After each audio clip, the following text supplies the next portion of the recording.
DocBits comes with predefined document types, like invoices and credit notes, and also let you create your own custom types to fit your workflow. To manage document types, go to Settings, Global Settings, Document Types.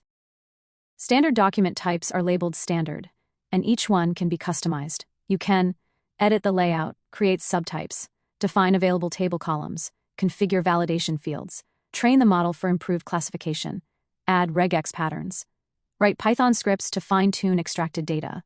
If the document type supports eDocs, you'll also find the related settings in this menu.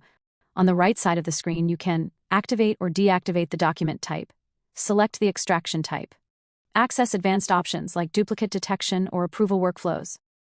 To create your own custom document type, click New, enter a name, choose whether it includes a table, add a description, select a training method, auto, using sample documents, regex-based, using pattern rules. Follow the setup steps.